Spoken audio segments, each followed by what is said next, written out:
Bapa, kami bersyukur Engkau beri kami Roh Kudus yang berada di dalam hati kami, yang ada di ruangan ini. Biarlah nama-Mu saja yang ditinggikan. Kami siap merendahkan hati kami. Kami siap untuk mendengar firman-Mu. Berbicaralah ya Tuhan. Kami siap mendengar. Biarlah sementara kami mendengar, Tuhan bekerja, yang sakit disembuhkan, yang ketakutan diberikan keberanian, yang kekurangan dicukupkan, yang lemah diberikan semangat yang baru untuk terus mempercayai Tuhan sebagai Tuhan yang benar, sebagai Tuhan yang besar, sebagai Tuhan yang penuh dengan belas kasihan. Terima kasih Tuhan mengurapi kami semua yang ada di ruangan ini, dan kami boleh membuka hati seluas-luasnya guna mendengarkan dan melakukan firman Tuhan. Demi nama Yesus kami berdoa. Amin. Dipersilakan duduk kembali. Seperti biasa, dari pagi saya sudah mengabsen satu demi satu. Saya masih lihat Robi, saya masih lihat Mbak Tati, saya masih lihat anak-anak sekolah minggu yang dahulu kecil. Ini Milka, ya, si Ika ya. Ya, puji Tuhan dah, semua masih setia. Saudara-saudara, saya ikut bersyukur saudara-saudara bertumbuh di tempat ini, memajukan pekerjaan Tuhan ini. Biarlah kiranya tempat ini menjadi tempat yang baik, tempat yang menyenangkan, bukan menakutkan, tempat di mana kita bertumbuh, tempat di mana kita saling mengasihi, tempat di mana kita belajar merendahkan hati kepada Tuhan dan sesama. Saudara-saudara, saya sudah cukup lama tidak ke sini. Dari dulu Ika belum bisa melayani, sekarang udah pada melayani. Saya sudah tua, Bu Budi sudah tua. Itu artinya memang perlu regenerasi. Saya bersyukur saudara-saudara di kelas 4 saya, ketika saya bertanya cita-cita, ada 2 orang di kelas itu yang menyatakan, Pak, saya ingin jadi pendeta. Lalu saya konfirmasi ke orang tua, Bu, anakmu ini kok benar-benar ingin jadi pendeta, keberatan enggak? Ibu ini ada yang jawab, ya terserah anaknya. Tapi yang satu lagi sangat yakin, Pak, saya dukung. Saya akan bersyukur kalau anakku ada yang jadi pendeta. Jadi enggak takutkah? Enggak, saya bersyukur. Dan itu berbeda dengan ketika saya memutuskan untuk melayani Tuhan. Kakakku yang pertama bilang, nek do dadi pendeta njur piye besok? Saya tahu besoknya itu yang dikhawatirkan adalah bagaimana hidupnya. Dia sangat khawatir waktu itu karena melihat kakakku yang sudah jadi pendeta di Blitar, hidupnya secara jasmani tidak lebih baik dari sebelumnya. Tapi itu pula yang kemudian membawa hati saya untuk ikut jejak. Bukan kakak saya yang pertama yang penuh dengan kekhawatiran, tapi saya ikuti apa yang saya lihat di kakak saya, karena saya ikut setahun sebelum masuk sekolah kitab. Gerejanya bolong-bolong, jemaatnya juga masih sedikit, makannya gaplek tiap hari. Lalu saya pikir-pikir, ngapain jadi pendeta? Ngapain melayani Tuhan? kalau hanya susah begini. Tapi oleh karena kesetiaan kakak saya, itu yang meluluhkan hati saya memilih masuk sekolah Alkitab. Dan saya juga sekolah di tempat ini beberapa tahun. Saya belajar ngepel, saya belajar buka pintu pagi-pagi. Terima kasih Cik Mei juga, Chong Yan yang dulu semasa hidup juga giat menolong pekerjaan Tuhan. Saudara, berapa banyak orang yang suka bola di sini? Yang lain? Jadi saya juga suka. Tapi sekarang sejak kejadian di Malang, kita jadi pikir-pikir, ngapain kalau nonton bola yang harusnya seneng-seneng, tapi malah mati. Ya, ono sing bapak ibune mati, anaknya seh culik urip. Saudara-saudara, kejadian ini bukan yang pertama. Ya, seluruh di bagian dunia ini pernah ada gelut karena kalah. Arema Malang itu 30 kali bertanding, baru sekali kalah sama Persebaya. Yang ingin saya sampaikan adalah Arema tidak siap kalah. Tapi kadang-kadang juga tidak siap menang. Wong le ngamuk itu yo nek kalah apa menang? Menang ngamuk supporternya. Saudara, ini pelajaran baik bagi kita bahwa tempat di mana kita beribadah seharusnya menjadi tempat yang aman bagi jiwa kita. Tempat yang menyenangkan dikala umat Tuhan sedang sedih. Menjadi tempat berdoa, tempat menyampaikan isi hati kita kepada Tuhan. Saudara-saudaraku yang kekasih,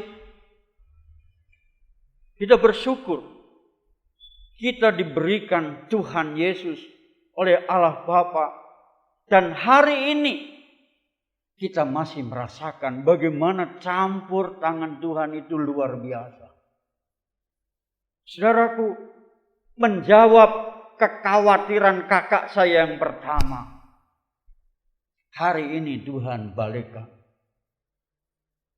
Kalau ada apa-apa, kakakku sudah datang. Pak Dim itu Dim Yati saya. Iki piye ya nek ngene iki. Pak Dim, aku njaluk doane. Ini kok arep ana ngene, arep gini. Saya tidak bermaksud sombong. Kalau saudara-saudara datang ke rumahku, pulang yang ngasih uang permen saya. Kalau saya pergi ke Jawa Timur, saya yang ninggali permen. Ngerti maksud saya? Meskipun saya tidak kaya, tapi saya coba belajar memberi. Saya ingin membuktikan bahwa Tuhan yang dikhawatirkan oleh kakakku itu tidak terjadi. Sebaliknya, saya bisa mempengaruhi kakak-kakakku yang khawatir untuk tidak ikut-ikutan khawatir orang di luar, supaya dia ikut menjadi orang yang percaya bahwa Tuhan itu bertanggung jawab atas adik-adiknya. Dan hari ini, saudara, saya merasakan itu semua. Saya coba belajar setia, melayani di Kedu, mulai pindah-pindah tempat. Dan hari ini saya sudah ada di tempat yang milik sendiri, tidak ngontrak, tidak pinjam, tapi diberi oleh Tuhan. Saudara-saudara, mari kita hari ini belajar dari seorang Kleopas. Lukas pasal yang Lukas 24, kita melihat ayat 13. Yesus menampakkan diri di jalan ke Emmaus. Pada hari itu juga 2 orang dari murid-murid Yesus pergi ke sebuah kampung bernama Emmaus, yang terletak kira-kira 7 mil jauhnya dari Yerusalem. Dan mereka bercakap-cakap tentang segala sesuatu yang telah terjadi.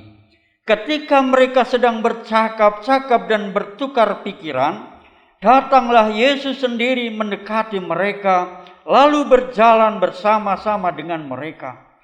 Tetapi ada sesuatu yang menghalangi mata mereka, sehingga mereka tidak dapat mengenal Yesus.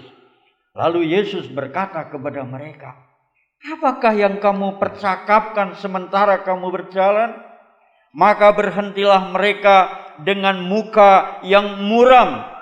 Seorang dari mereka, namanya Kleopas, menjawab Yesus, "Adakah engkau satu-satunya orang asing di Yerusalem yang tidak tahu apa yang terjadi di situ pada hari-hari belakangan ini?"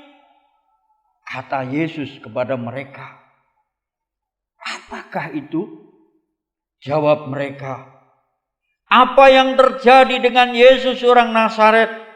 Dia adalah seorang nabi yang berkuasa dalam pekerjaan dan dalam perkataan di hadapan Allah dan di depan seluruh bangsa kami. Tetapi imam-imam kepala menyerahkan dia untuk dihukum mati, dan mereka telah menyalibkannya. Padahal kami dahulu mengharapkan bahwa dialah yang datang untuk membebaskan bangsa Israel. Tetapi sementara itu telah lewat 3 hari sejak semuanya itu terjadi. Tetapi beberapa perempuan dari kalangan kami telah mengejutkan kami. Pagi-pagi buta mereka telah pergi ke kubur dan tidak menemukan mayat Yesus. Lalu mereka datang dengan berita bahwa telah kelihatan kepada mereka malaikat-malaikat yang mengatakan bahwa ia hidup. Dan beberapa teman kami telah pergi ke kubur itu dan mendapati bahwa memang benar yang dikatakan perempuan-perempuan itu, tetapi dia tidak mereka lihat. Lalu ia berkata kepada mereka, "Hai kamu orang bodoh, betapa lambannya hatimu sehingga kamu tidak percaya segala sesuatu yang telah dikatakan para nabi. Bukankah Mesias harus menderita semua itu untuk masuk ke dalam kemuliaannya?" Lalu ia menjelaskan kepada mereka apa yang tertulis tentang dia dalam seluruh kitab suci, mulai dari kitab Musa dan segala kitab nabi. Saudara-saudara, sampai di sini dulu. Ini cerita yang sebenarnya cukup mengagetkan buat kita semua seharusnya. Kenapa? Cerita ini sebenarnya cerita yang menyedihkan. Bagaimana tidak? Murid yang notabene sudah selalu bersama-sama dengan Yesus tidak mampu mengenali siapa Yesus yang ada di depannya waktu itu. Ini problem, saudara-saudara. Problemnya ayat yang 18 itu, adakah engkau satu-satunya orang yang tidak ngerti kabar yang sedang heboh, lagi viral di Yerusalem ini? Ini kayaknya emosi, saudara. Orang itu kalau lapar, mudah emosi. Tidak ngomong baik, tangkapannya berbeda. Lihat, ketika Yesus mulai masuk di rumah mereka dan mulai memecahkan roti dan diberi makan, matanya yang tadi nggak bisa lihat, jadi lihat. Kenapa ini disampaikan Kleopas? Upamane saya yang ditanya begitu, kamu goblok banget loh. Lama kan kamu itu sama aku. Kok nggak tahu? Kok nggak lihat? Kleopas begitu emosi. Kenapa? Karena apa yang diharapkan itu tidak sama dengan yang ia impikan. Dia bermimpi kalau Mesias, kalau Juru Selamat datang, itu nanti akan membebaskan aku. Tapi nyatanya tidak. Ini yang bikin emosi. Lalu saudara-saudara kita lihat Kleopas, dalam tafsirannya memang dua orang itu, Kleopas sama istrinya. Kleopas itu sama dengan Alpheus, hanya beda bahasa. Nesu jadi balik kampung. Yang dicari tidak dia dapat. Yang diharapkan tidak datang. Yang diharapkan tidak terjadi seperti harapannya. Wes balik kampung wae yo. Jadi diseret. Balik wae. Nah sekarang bisa nge-grab. Biyen jalan kaki 7 mil. Ini nek dihitung kilometer hampir 11 kilometer. Bali ya ning dalan yo ngomong-ngomong itu. Piye to ini? Kok Yesus hilang? Saya lalu pikir-pikir, wah, nek hilang beneran ya bubarnya. Kalau Yesus itu enggak bangkit tapi hilang, dicuri murid-muridnya, iman Kristen jadi ora tekan sekarang. Kalau benar tujuan pihak luar itu mengatakan Yesus itu yang bangkit itu dikatakan bangkit itu dicuri murid-muridnya, maka iman kekristenan jadi lemah. Atau kalau Yesus yang mati yang dikatakan di dalam Alkitab akan bangkit pada hari ketiga, kok tidak bangkit, ini masalah besar. Paulus mengatakan, sia-sialah imanmu. Ngapain mempercayai seseorang yang mati tidak bangkit?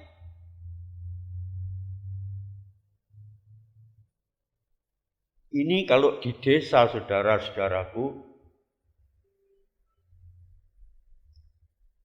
sok ganggu iman. Tadi malam itu ada pengajian akbar. Biyen kira tahu ono. Ning sejak kami ada di situ, ada sekolah minggu, ada macam-macam. Dia bilang saudara-saudara, wah, tidak perlu saya sampaikan apa. Intinya adalah mau gembosi orang-orang Kristen yang ada di sekitar situ.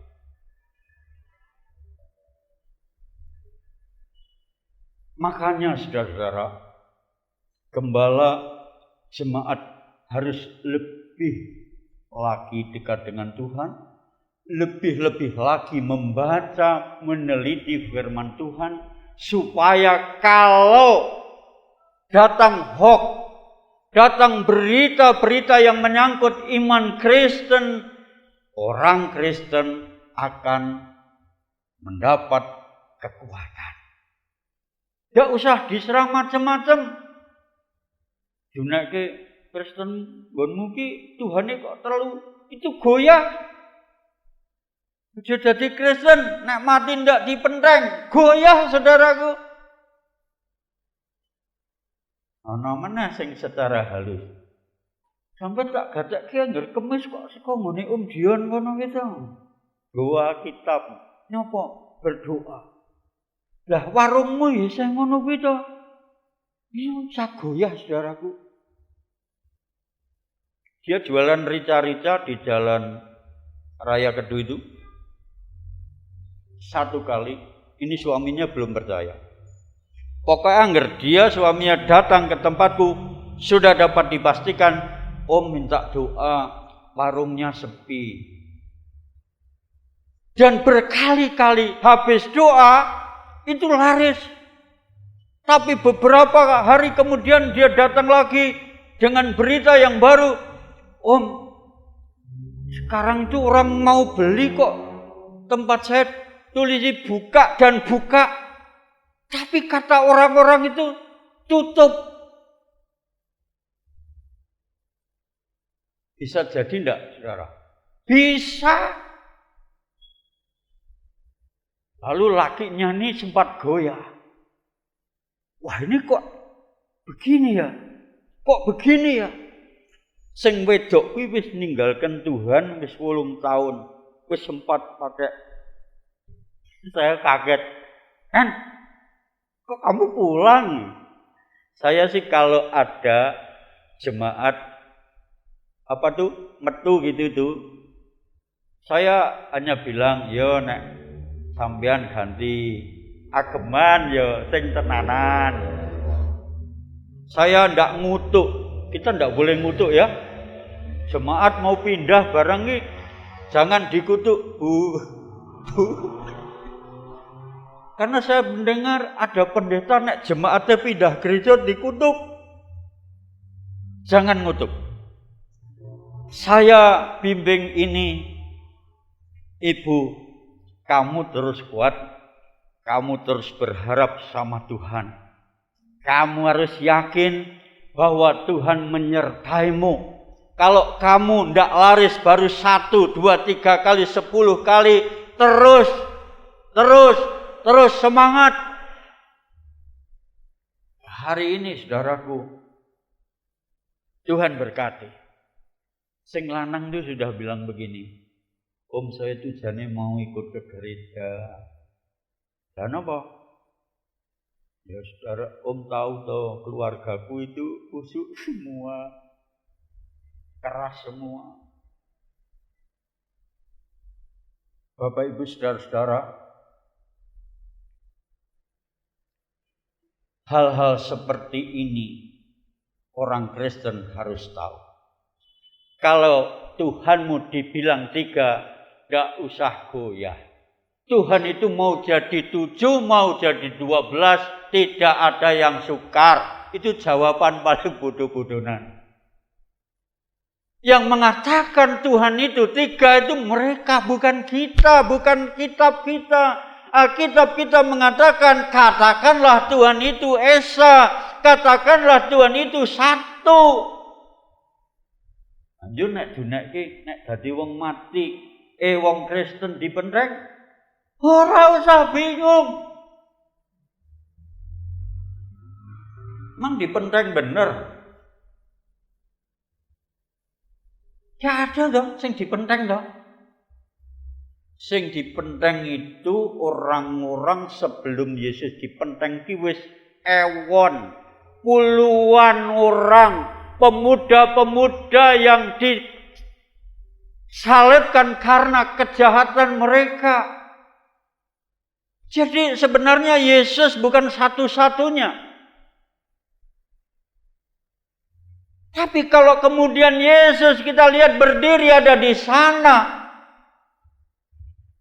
itu bukan karena dia berdosa, tapi karena menanggung dosa saya, menanggung dosa saudara. Problem jemaat di kota dengan di desa tentu berbeda. Di Magelang saudara mau ganti gereja seminggu 7 kali pun orang kampung akan diam saja.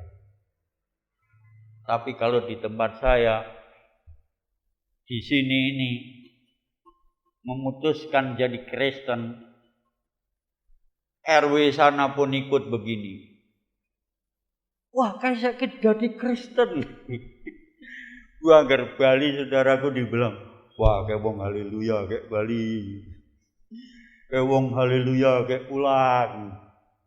Saudara-saudara, tapi Tuhan bilang, jangan balas kejahatan dengan kejahatan, balas dengan kebaikan. Orang yang dahulu menghina Tuhan, akhirnya percaya kepada Tuhan.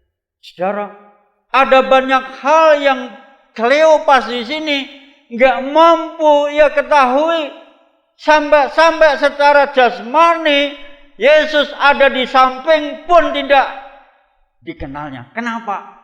Sudah kadung kecewa. Pengennya terang tapi udan. Pengennya tahun ini mantu, ning bakone remuk. Ada yang kalau panen bako itu merencanakan mau pegatan, mau cerai. Kalau di sini mungkin ada, tapi Temanggung daerah Tembakau, nek panen bako apik kuwi tingkat perceraian naik sampai 300%. Ya bener itu. Menganggapnya cerai raga duit. Ayo, cerai lalu ganti yang baru. Nggo duit meneh.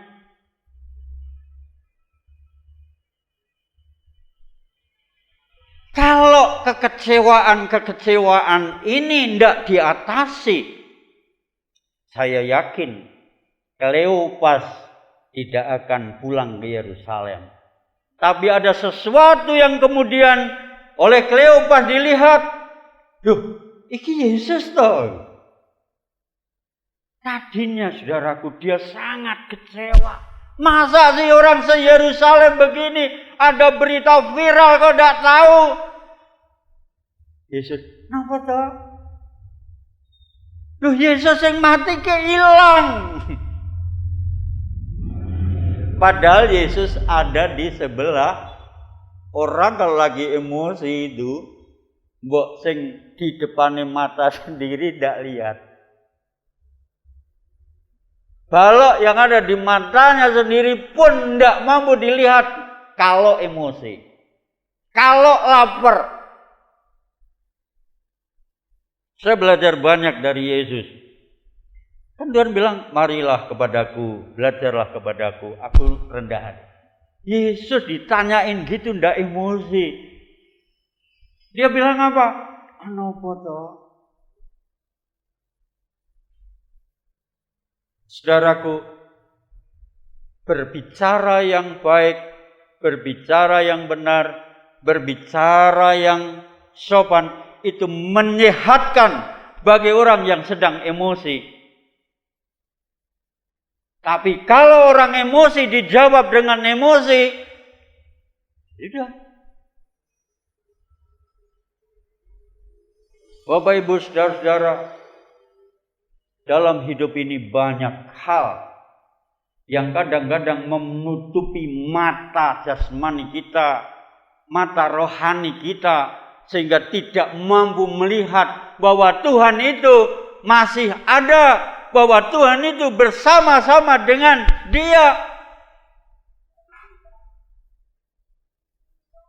Mungkin istrinya Kleopas turut mempengaruhi. Pak Bali wae ngapain? Tuhan kita udah hilang. Bapak Ibu saudara, 11 kilo akhirnya ditempuh lagi, balik lagi. Itu setelah berjumpa, loh, jenengan ki Yesus toh.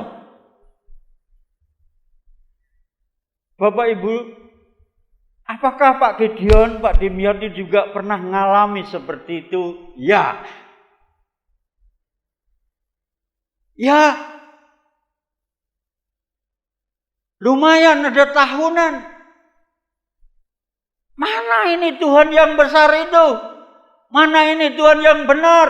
Mana ini Tuhan yang maha kuasa? Ngapain cari jiwa? Kan saya waktu itu masih sendiri. Doanya tuh begini. Aduh, mamanya siapa nih? Ruslin ya? Ya, masih sehat. Aku lihat-lihat. Aku berdoa kepada Tuhan. Saya minta modal jiwa. Wong sing berpengaruh. Nek dia dimenangkan lah mempengaruhi orang itu ya. Mbok wong sing sugih. Mbok wong sing pangkat. Mbok sing keluargane iki ora sah kabeh. Keluargane kan akeh anak ini. Dadine menangke sak keluarga iki langsung akeh. Tapi bukan yang kaya, bukan yang berpengaruh secara duniawi. Tapi Tuhan bawa saya kepada seorang yang akhirnya menjadi modal perintisan di sana adalah Wasistono, seorang yang sedang diikat kakinya dan tangannya.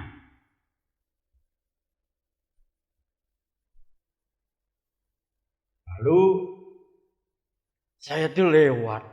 Biyen ki salaman wera gelem saudaraku karena saya tahu saya pendeta.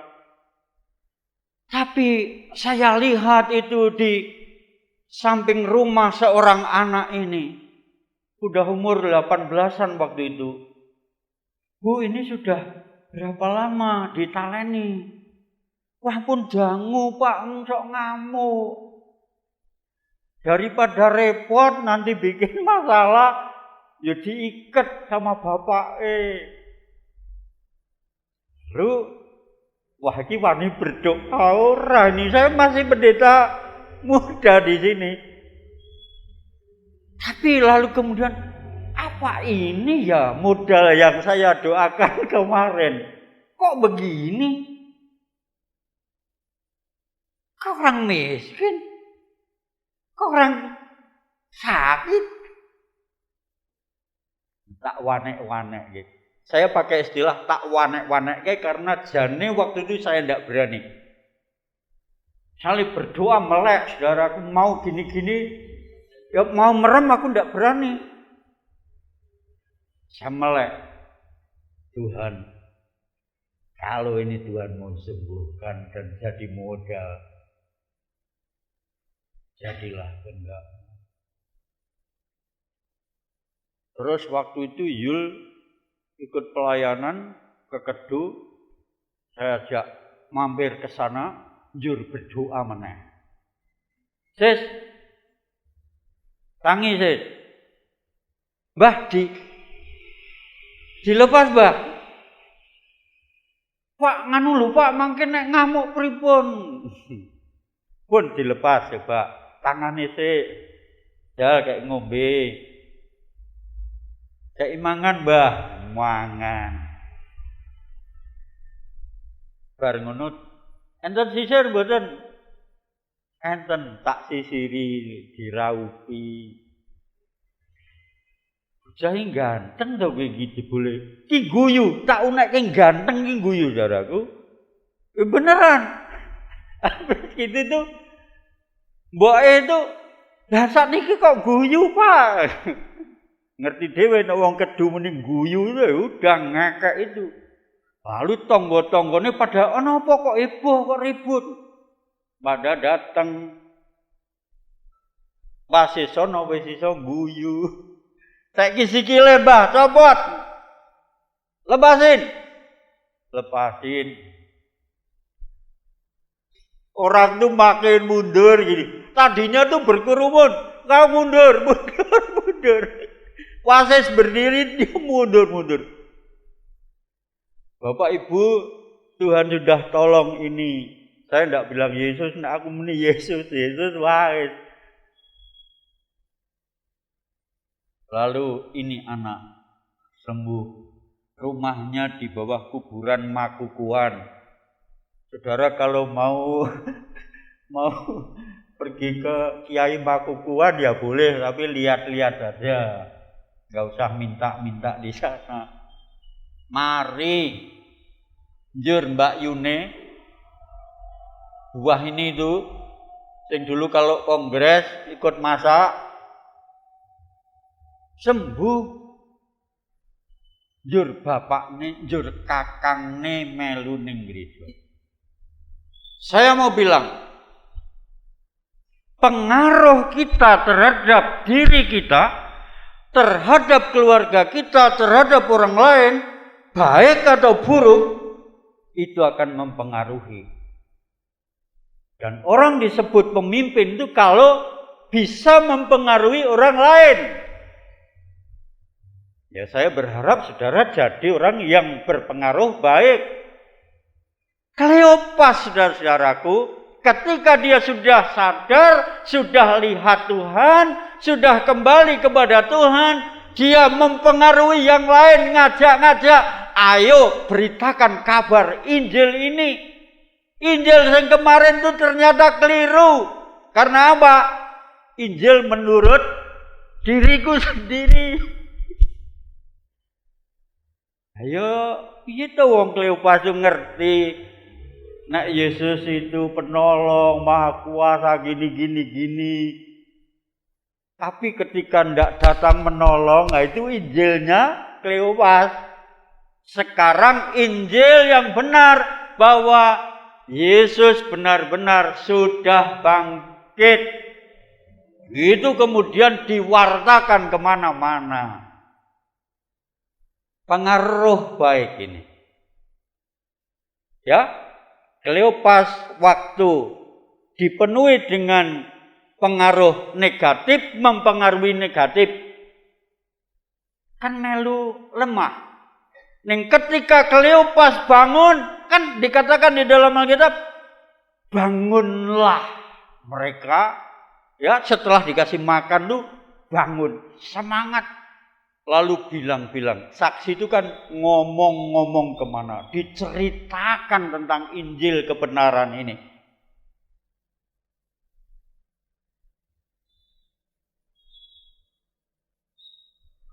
Ada oknum pendeta, saudara.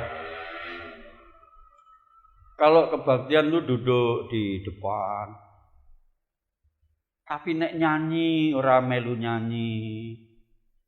Tepuk tangan, remelu tepuk tangan. Dolanan HP.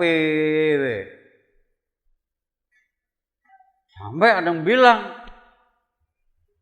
itu kok kebaktian kok nyekeli HP. Ayo.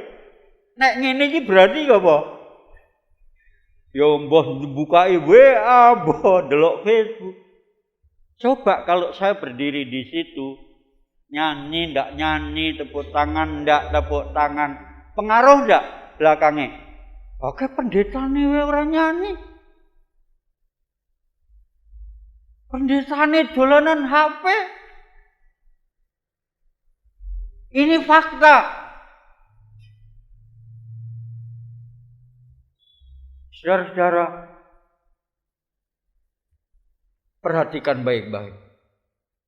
Apa yang kita omongkan, apa yang kita lakukan itu akan mempengaruhi orang lain. Yang pertama-tama akan mempengaruhi orang terdekatmu.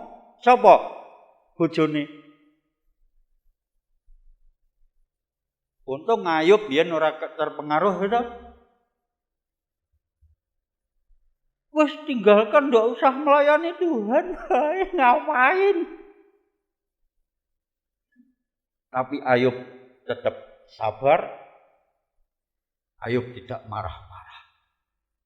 Yesus bisa mempengaruhi banyak orang karena ucapannya yang baik.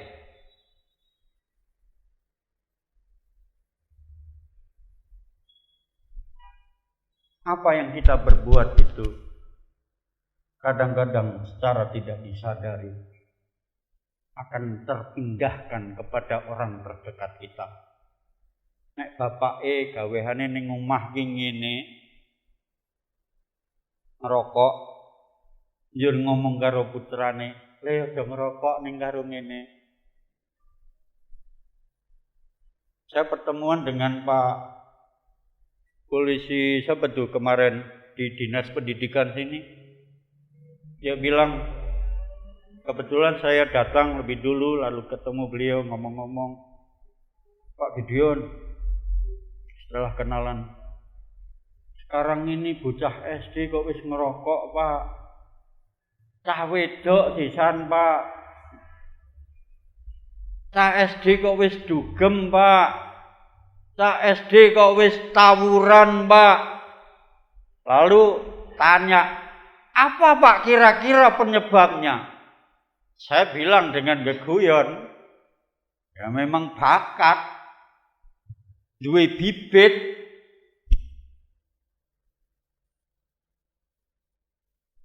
Memang bibitnya begitu.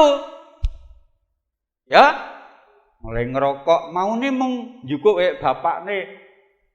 Bapaknya rokoknya geletak kening wis empan. Dia bilang, wah timbang sia-sia ya lah. Juga dimpos pisan lunga. Bapaknya urung rono cukup meneh digini lagi. Besok uang sekolah bisa diambil. Wah tak beli rokok, wong ngerokok ki enak. Ngerokok itu pintu gerbang dari narkoba. Ini negeri kita lagi heboh. Mudah-mudahan Pak Sigit diberikan kekuatan. Piye wingi sing kecekel kae. Ngedol 5 kilogram narkoba iki. Hendra. Pak Sambo ngono. Anak gue ngono iki meneh kayak wingi ya. Ngikuti berita itu. Nek didol puluhan miliar, mbah duwite kaya apa ya. Saudara-saudaraku, kejahatan ada di mana-mana. Pengaruhnya besar. Jadilah orang yang berpengaruh baik. Amin. Jadilah orang yang berpengaruh baik. Saya orang yang jarang sekali khotbah lalu memaksa saudara untuk bilang amin. Kalau saudara mau amin, cari aja bilang. Kalau saudara setuju dan mengiyakan, bilang aja amin. Tadi malam itu sing diundang ki Ustadz ya, sing sok ning Indosiar. Bayare piro 6 juta. Aku yang melu tarian kelas A. Ini beneran. Saya bayar itu. Wah, saya di rumah sama Yul tuh ngerungokke kan deket nih. Sing paling dawa ke muni ngene iki. Bapak, kuwi nganti 10. Bapak bar bapak diundang apa? Ibu itu pesuwi ya. Sing karo cah nom. Adik wis pirang menit kan saudaraku. Ngono meneh.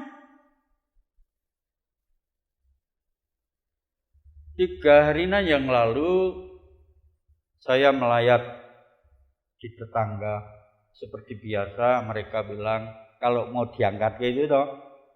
Iki jenazah saya nggih. Saya nggih.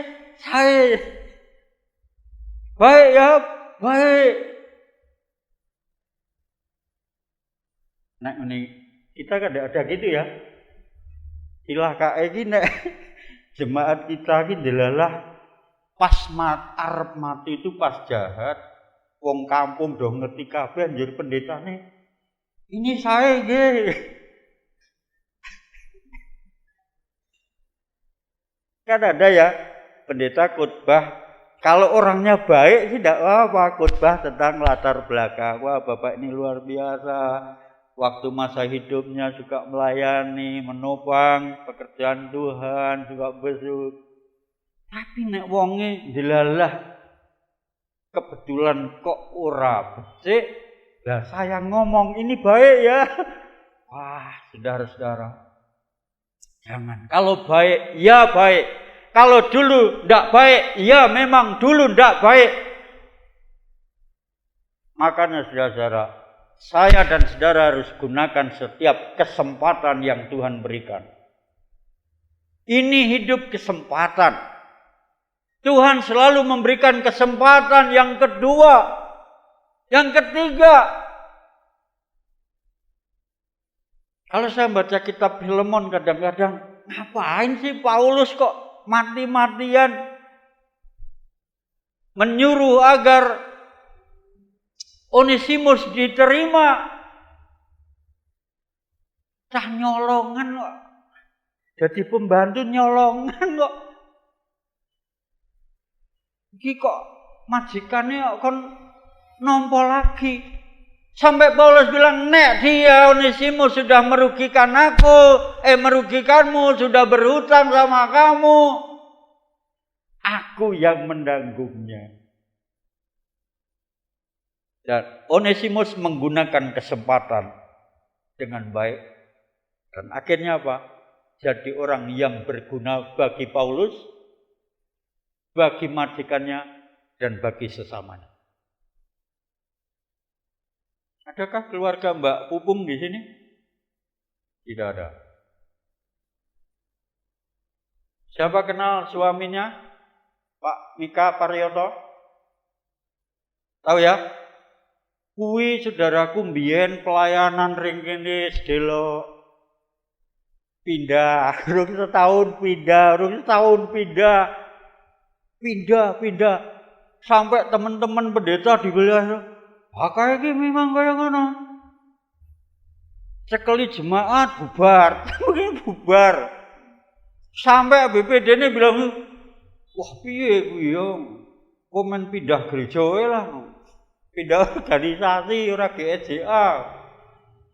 Tapi Pak Kurniadi bilang dulu gini, Paryoto akhirnya ditarik sini ya. Kok main musik sini, kandani, ini gini. Njur ketemu Mbak Pupung ya dadi bojone. Njur ke Jakarta. Njur pelayanan ning Cirebon sampai sekarang. Coba pendeta pemimpinnya ngomong, wah ini wis lah kok ngono, golek liyane wae sing apik. Mana ada pendeta baik? Mana ada orang Kristen baik? Semua orang telah berbuat dosa dan telah kehilangan kemuliaan. Kalau saudara hari ini ada sebagaimana hari ini, itu kasih karunia. Pikir saya dulu, kalau semua orang di dunia dilenyapkan dengan air bah dan menyisakan keluarga Nuh, keturunannya selanjutnya akan baik-baik. Tapi Tuhan bilang apa? Kamu dari sejak kecil udah berbuat jahat. Termasuk kita, tak? Kan harusnya nek Nuh sebagai keluarga yang saleh, sekarang ini kita juga jadi orang saleh. Tapi tidak. Untung loh, Pak Kurniadi kasih kesempatan sama Pak Mika Paryoto. Tak hubungke pendeta-pendeta ning Jakarta men Goworono. Ning kono saudaraku. Bertumbuh baik. Dia menggunakan kesempatan. Nah sekarang hidup lagi. Pelayanannya hidup. Petrus menggunakan kesempatan. Ya. Ono terjemahan model Petrus sih. Wes Pak Pendeta, aku enggak akan lari seperti jemaatmu yang lain. Aku akan setia kepadamu sampai mati. Mati pun aku berani. Tapi Tuhan bilang apa? Sebelum ayam berkokok di kali, engkau sudah menyangkali aku. Tapi kemudian apa? Tuhan Yesus masih beri kesempatan. Petrus merespon undangan Tuhan, kebaikan Tuhan itu dengan tindakan nyata. Dan akhirnya apa? Khotbah sedilit yang bertobat 3.000 orang. Siapa pendeta di Indonesia? Khotbah sedelo sing bertobat 3.000 wong. Kita kadang-kadang juga enggak memberi kesempatan. kepada anak. Saya punya murid, wah nakale pol, bodone ya lumayan. Nek ulangan tak kei soal yang berbeda. Teman-teman ini, Pak punya anu kok gampang soalnya. Tapi itu nek ulangan gitu loro telu. Wih rupanya bikin stres dia. Satu kali saya bikinkan soal yang mudah dia bisa dapat 100 itu langsung jingklak 100. Saya kasih kesempatan. Saya datang kepada kepala sekolah, Pak, ini bocah tak kayak soal beda piye ulangan. Oh enggak apa-apa Pak gitu. Bocah kayak nilai 100 wi. Semangat. Guru liyane bilang, Pak tapi liyane nilainya kayak gini. Dia terselamatkan oleh kurikulum 13. Ya, anak itu matematikane ora tuntas, Inggrisnya ora tuntas, nek olahragane tuntas, dianggap tuntas. Kelakuane kabeh kondoko IB. Ternyata itu menyembuhkan. Tapi kalau anak ini terus saya tekan buat soal seperti pada dia tertekan terus. Ngapain aku belajar? Ngapain aku berdoa bijiku begini? Yang gerarep bali dipethuk kayak ora bali napa? Kuwi bapak niki methuk ning pintu gerbang. Panggil enggak mau pulang kenapa? Karena nilainya jelek. Lalu saya bilang sama orang tua, Pak, tolong ya, ini anak sudah baik, nanti lihat nilainya berapa, dikasih semangat dia. Nanti lagi juga entah sih, wah untuk 100. Tuhan kasih kesempatan buat kita. Mari kita juga kasih kesempatan kepada orang lain. Apakah itu anakmu? Apakah itu suamimu? Apakah itu istrimu? Apakah itu saudaramu, kakakmu? Atau apakah itu pembantumu seperti Onesimus? Beri kesempatan untuk berubah. Beri kesempatan untuk percaya. Kalau main kasar, ya seperti, udah kamu pergi. Golek jiwa itu angel. Ya Pak, golek jiwa satu itu angel. Jadi gembalakanlah domba-dombamu jangan dengan paksa. Nek ana sing sok nanduk bareng ki wajar. Ya, ana sing kaya Kleopas ya wajar. Bawa dalam doa. Kata-kata kita harus tetap memberkati dan bukan mengutuk. Saya yakin gereja ini menjadi tempat yang nyaman bagi jiwamu, bagi hidupmu. Tidak seperti berada di lapangan yang ketakutan. Wah motorku hilang. Wah motorku dibakar.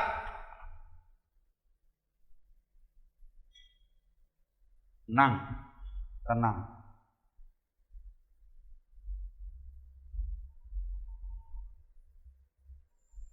Kembali kepada Kleopas. Kleopas atau Alpheus karena bertemu Tuhan, mendengar dengan baik, akhirnya ia dimampukan melihat kembali siapa Yesus bagi Kleopas. Dan Kleopas saudara akhirnya menjadi orang yang berpengaruh positif terhadap orang lain. Jadilah orang yang berpengaruh.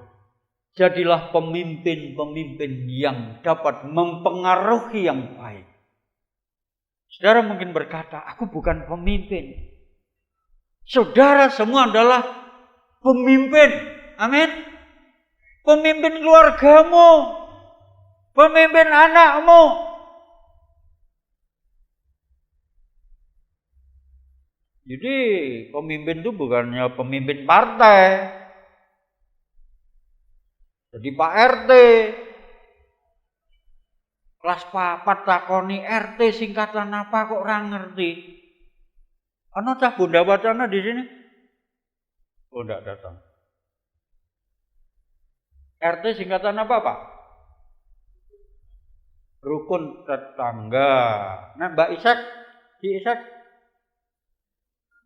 Rukun tetangga. Wingi ana sing jawab apa? Rumah tangga. Lah nek Pak RT berarti apa? Kepalane Pak rumah tangga. Kono-kono dong. Rukun tetangga. Ben rukun. Kalau kita nggak rukun sendiri mengajak orang rukun,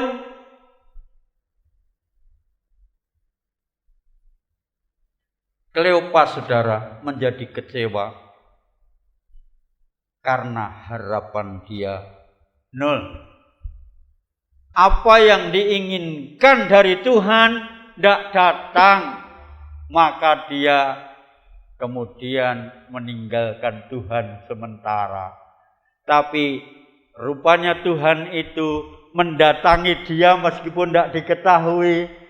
Tapi dari sini kita lihat, Tuhan itu mau Kleopas menjadi anak-anaknya, menjadi muridnya yang mengerti firman Tuhan, yang mengerti tentang Tuhan, mengenal Tuhan, menyembah Tuhan, dan menjadi saksi bagi Tuhan.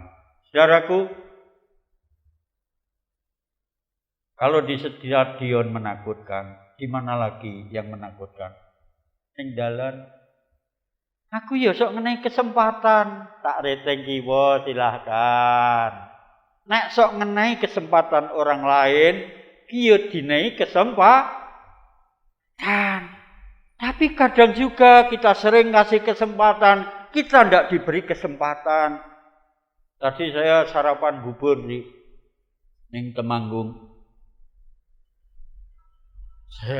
Aku ya rada kan, waduh aku harap Magelang iki kok nganterine akeh. Saya sudah mau bilang lagi saya tahan, udah diam aja lah. Tapi lalu oh Pak minta maaf ya dari sini cukup gitu. Sing ngantri ada ibu, Bu itu duluan saya, gini. Kasih kesempatan.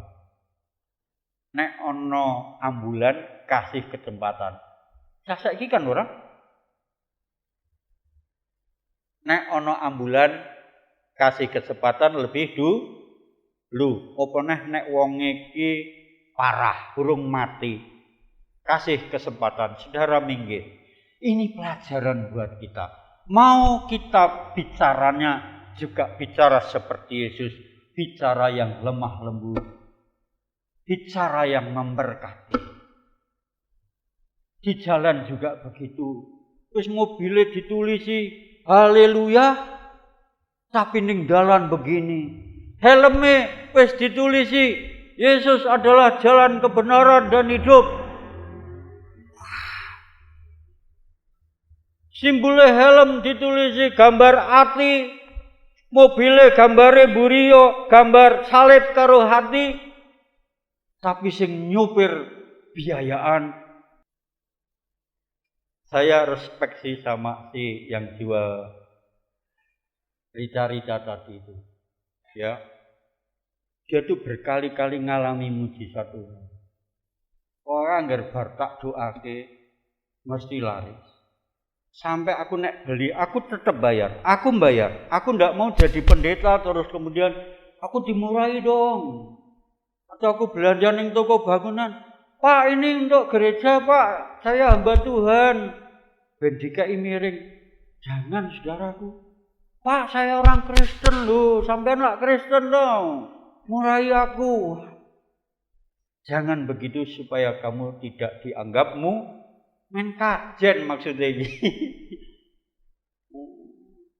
Kedua sing tukang bengkel banyak kok aku tekan Purworejo ya karena dia Pak digratisi, wah ngono-ngono barang iki janganlah.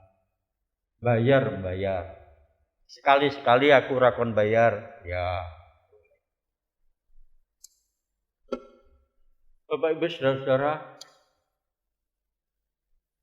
akhirnya saya ingin mengatakan bahwa Tuhan itu sungguh-sungguh menginginkan kita. Engkau adalah biji matanya Tuhan. Engkau berharga di mata Tuhan. Itu sebabnya berapapun saudara berbuat kesalahan, ya, berapa mil jauhnya saudara pernah tinggalkan Tuhan, hari ini Tuhan memberikan kesempatan kepada kita untuk punya hidup lebih baik, punya usaha lebih baik dari kemarin, punya anak-anak yang baik, keluarga yang baik. Jangan menyerah.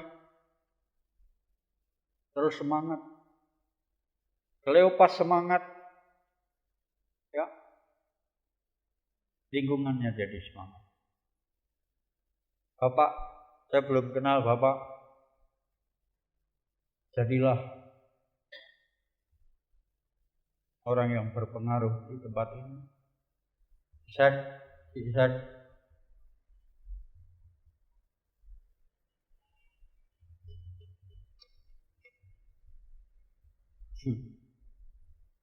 Saya banyak yang tidak kenal, artinya banyak yang baru. Mas Santo, semangat. Adik di Mbak Yune ya, si siapa tuh? Didoakan. Saudara kalau berdoa di bawah dalam doa. Ya. Ini Yong juga masih di sini. Ora lari-lari kemana-mana. Saya lahir ning GSJA, selama masih di GSJA, saya di GSJA.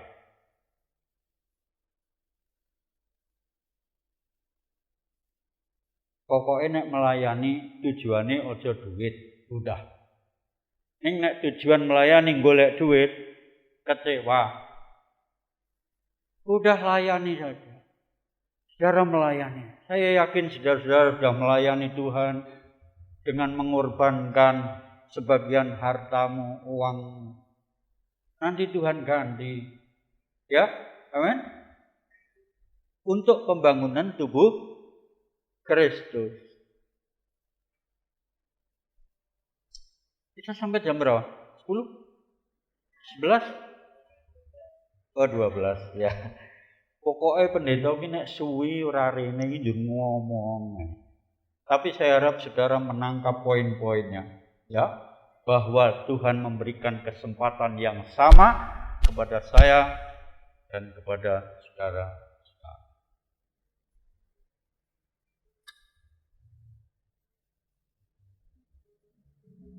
Mari kita saling mengingatkan, saling mendoakan. Nanti Tuhan pasti berkati. Ropi, semangat. Ibunya masih sakit, tetap semangat. Tidak berarti Tuhan tidak sayang Mbak Yani. Mbak Yani itu waktu muda, saudara tahu, suka melayani. Yang terakhir sekali. Saudara ingat siapa yang sering mengatakan kalimat ini? Yang terakhir sekali. Yang terakhir sekali. Kalau saya terakhir sekali sudah. Ada pendeta nggak ada di sini. Bien luar biasa. Benar, melayani, berkorban luar biasa. Hari ini dia sakit. Lalu waktu saya besok, Pak Dim, aku sakit ora iso apa-apa. Amot lagi kabeh ora iso, mataku kabur. Tanganku tuh geringgingen. Kakiku juga. Jadi aku berdoa ya karo turu. Ora iso tangi. Aku sudah tidak bisa nolong orang lain. Bahkan nolong diriku sendiri. Aku harus ditolong oleh orang lain. Aku ndelok kanca-kanca sing melayani, wah, kadang kok nangis. Jur piye yo, nek aku ora iso berdoa, ora iso maca Alkitab ngene iki. Saya diam aja. Saya hanya bisa berkata tetap sabar. Tuhan tidak akan nuntut orang sakit untuk bisa berdoa harus dengan duduk, dengan berdiri. Tuhan juga enggak akan menuntut burung gereja terbang tinggi seperti Raja Wali. Tapi gunakan kesempatan. Untung dulu masih menggunakan kesempatan dengan baik. Jadi tidak kecewa. Istrinya bilang, Pak Gideon, papa itu ya sok bilang, saya ya sok pengen melayani. Dulu suka jemputi sekolah minggu. Ya saiki iki nek weruh tas sekolah minggu lewat doh mlaku. Dia tuh nangis. Dia dulu pakai mobilnya jemputi. Bensinnya tuku dhewe. Ora digaji saka gereja. Dia tuh kadang nangis. Lalu dia bilang sama anak itu, "Nak, papa dulu tuh begitu. Sekarang kamu udah diberkati Tuhan. Mobilnya dipakai, nggak ada keperluan gereja dipakai. Aku orang di mobil, tapi yakin di mobil. Aku bisa bawa mobil banyak. Jemaatku dulu yang miskin, udah diberkati Tuhan. Aku yang melu diberkati, Om, nek mau pakai saja, tak isi bensinnya, tak sediain sopirnya. Tapi aku sampai hari ini baru 2 kali pinjem sama jemaat-jemaat mau besok kemana itu. Tapi kalau aku, Yon, namanya Gideon, aku pinjam mobilnya ya, Om kok mau piknik nih, saya belum pernah. Siapa yang punya mobil? Gak ada. Di sini tidak ada. Besok Tuhan berkati. Ya. Tuhan tolong kita semua. Bu Budi terus semangat. Anak-anak mendukung. Menantu pendukung. Aku ora ngerti nek ini ya, akhirnya akan berani melayani ini. Ikan. Dulu kan bisanya ngompoli aku. Itu ada mamahnya di sini. Kalau saya nipu, yang ngomong ya, mamanya bilang tak sarapan tekan Klaten. Ini anaknya bayi tinggal. Tuhan tolong kita semua, siapapun saudara, jangan patah semangat. Terus beri semangat kepada yang lain, agar terus bersama Tuhan. Semangat, dan semangat. Kalau ada anak musing jengkel ke hari ini, kasih kesempatan kedua. Saya yakin apa yang dibilang Tuhan itu akan terjadi. Ya, ada pemimpin besar yang tadinya anak nakal. Itu tema berikutnya. Saudara mengerti firman Tuhan, lakukan firman Tuhan. Ya, Tuhan sudah bangkit, maka imanmu tidak sia-sia, pelayananmu tidak sia-sia, doamu tidak sia-sia, pengorbananmu tidak sia-sia, karena Tuhan sudah bangkit. Tuhan memberkati kita semua. Kita tunduk kepala.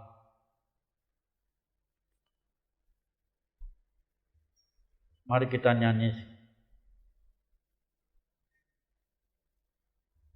Tuhan inilah hidupku. Jujur saya ikut bangga, anak-anak sudah melayani semua.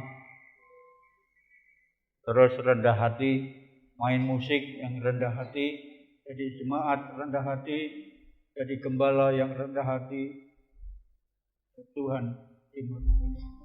Tuhan inilah hidup. Saya mau dengar kaum wanita yang menyanyi. Tuhan di dalam hidup.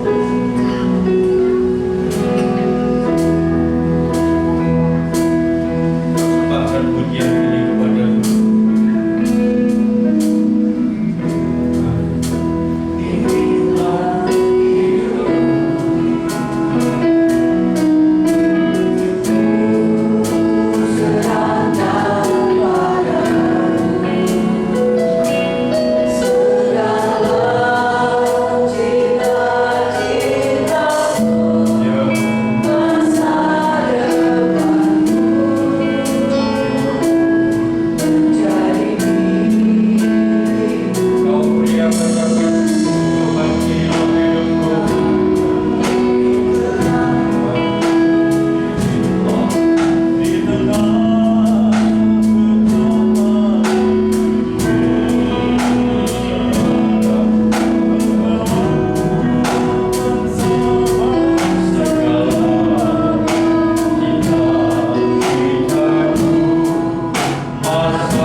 Saudara,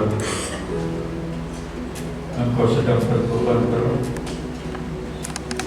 Tuhan berkata, marilah kepadaku, hai engkau yang berbeban berat, aku akan memberikan kelegaan kepadamu. Engkau yang sedang kecewa karena anakmu, engkau sedang dikecewakan suamimu, engkau sedang dikecewakan istrimu, engkau sedang dikecewakan oleh orang lain. Firman Tuhan bagi hari ini berkata, bersemangatlah, bangunlah. Tuhan yang akan menuntunmu, Tuhan yang akan menuntunmu berjalan bersama-sama dengan keluarga. Satu hal yang hari ini kita boleh dengar dari Tuhan bahwa Tuhan sungguh-sungguh sayang kepadamu. Tuhan sungguh-sungguh mengasihi anakmu. Tuhan mengasihi istrimu. Tuhan mengasihi suamimu. Tuhan mengasihi gembalamu. Tuhan mengasihi cucu-cucumu. Tuhan mengasihi pekerjaan Tuhan di tempat ini. Mari kita bergandengan tangan, bersama-sama memajukan pekerjaan.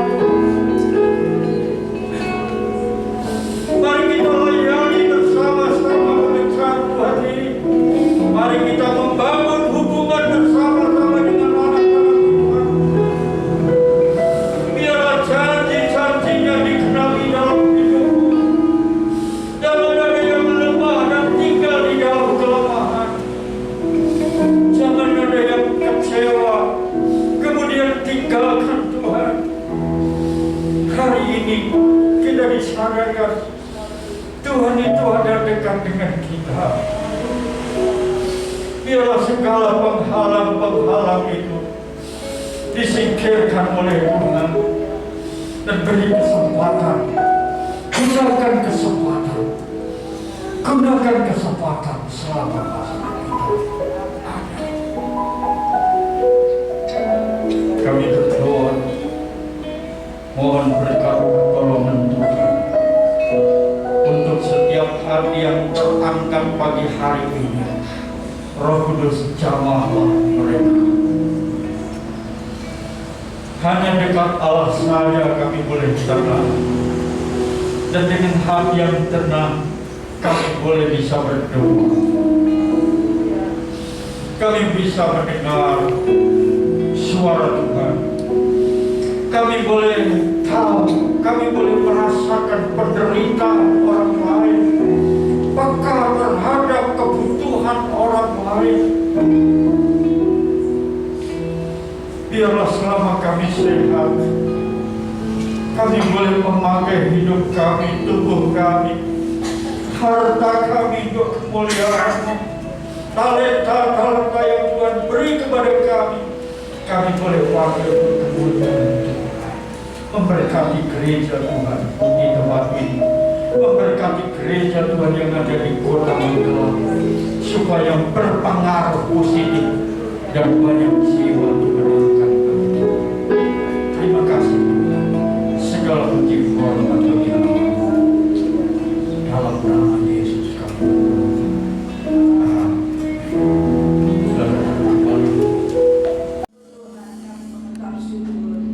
Buat kasih setia Tuhan, buat berkat Tuhan pada pagi hari ini. Kami terima Engkau memberikan kemenangan bagi setiap kami. Kami akan pulang dengan damai dan sukacita. Engkau memberikan kesempatan kepada setiap kami. Kami akan gunakan kesempatan itu dengan sebaik-baiknya. Biarlah firman Tuhan ini akan menyertai kehidupan kami sebagai anak-anak Tuhan. Sebagai orang-orang percaya, kami akan berdampak dan menjadi dampak yang baik bagi semua orang dimanapun Tuhan bawa setiap kami. Terima kasih Tuhan Yesus. Kau memberkati Bapak Gideon Dimyati dengan jemaat yang ada di Kediri. Tuhan memberkati pelayanannya, Tuhan memberkati keluarganya, Tuhan memberkati pekerjaannya. Biarlah Tuhan akan pakai beliau lebih hari, lebih indah di hadapan Tuhan. Kami mengucap syukur buat pagi ini Tuhan. Setiap kami Tuhan jamah, Engkau akan menyertai kami pulang pada pagi hari ini. Kami berdoa Tuhan, bagi saudara-saudara kami yang masih dalam keadaan lemah, sakit, tidak bisa hadir di tempat ini. Engkau Tuhan yang mengasihi mereka.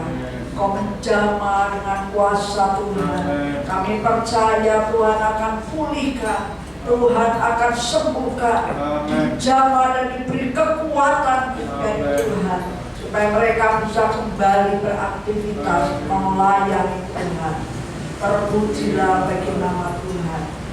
Terima kasih Tuhan Yesus untuk ibadah sebentar anak sekolah minggu. Tuhan, Kau akan menolong, Kau akan membawa guru sekolah minggu untuk mengajar kepada anak-anak bagaimana mengasihi Tuhan dan anak-anak bisa mengenal Tuhan lebih dalam lagi. Kami percaya Tuhan, Kau akan membawa kembali setiap kami yang nanti ibadah sore. Biarlah Tuhan, kehadiran Tuhan akan menjamah kepada jemaat ibadah sore nanti. Kami akan pulang Tuhan. Kau menyertai kami pulang pada pagi hari ke rumah kami masing-masing. Dengan penyertaan Tuhan, dengan kemenangan yang Tuhan berikan kepada setiap kami. Mari kita akan angkat kedua tangan kita. Haleluya. Pulanglah dengan damai dan sukacita. Berkat yang dari Allah Bapa, Putra dan Roh Kudus, berkat kasih karunia dan damai yang sejahtera yang dari Allah Bapa akan melimpah dan mengalir di dalam kehidupan saudara Bapak Ibu semuanya.